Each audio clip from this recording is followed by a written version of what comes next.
Sometimes we feel the appeal coming at us that traditions outside of Protestantism have this high view of the Eucharist in which Christ is really present, whereas within Protestantism, it's merely a symbolic act of subjective remembrance on our part. We're not really feasting upon Christ.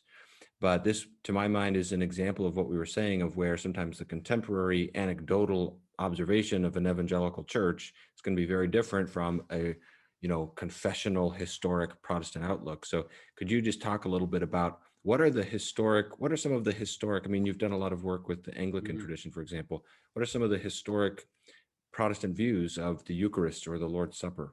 Yeah, it was actually this doctrine of the Eucharist that I think drew me into this interest in Reformation theology generally, and realizing this disconnect as you speak of. It's narrated now as if the big debate in the Reformation was over the presence of Christ in the Eucharist.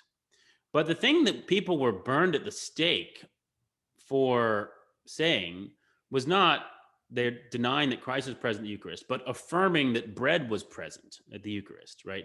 This is what we don't. I mean, the doctrine of transubstantiation really taught that the bread ceased to be bread and became the body of Christ, and the wine ceased to be wine and became the blood of Christ.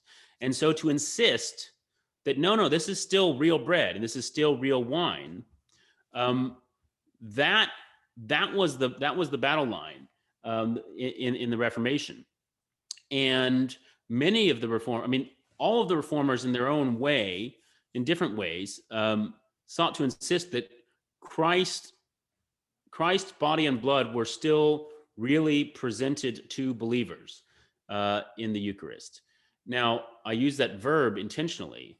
They were not all of them comfortable with saying Christ is really present in, but they would all say Christ is really presented to, right? Instead of really present in the bread and wine, although Lutherans would affirm that in their own way, the Reform would not, but they would all affirm that Christ is really presented to the believer. Protestant churches that start celebrating weekly Eucharist are told, well, that sounds really Catholic, that you guys are doing that. And it's like, and no, it's completely the opposite. In the Reformation, it was the Catholics that almost never celebrated communion, and Protestants who insisted on doing it frequently. In the Roman Catholic Church, the laity would only receive once a year, and even then they never got the cup. They only got the bread, right?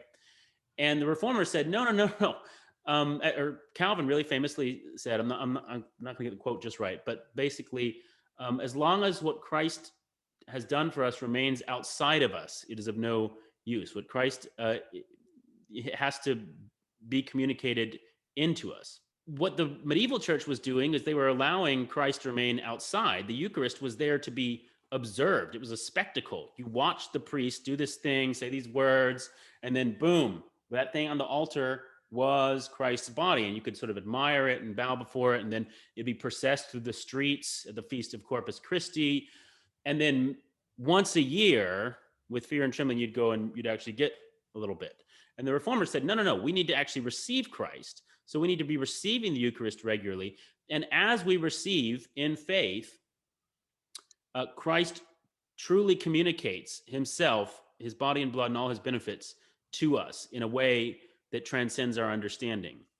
But they wanted to describe it in terms of, as I say, instead of presence, it was presentation. Instead of the static, it was dynamic. Christ is always active, acting vis-a-vis the believer, and the believer, therefore, has to be active through faith in receiving Christ. Mm-hmm. And this is what Reformation Eucharistic theology is all about. It's about the dynamic exchange in which the believer, through faith, is united to Christ, and all that is ours and imperfect and ugly and sinful becomes Christ's, and all that is his and is glorious and pure becomes ours.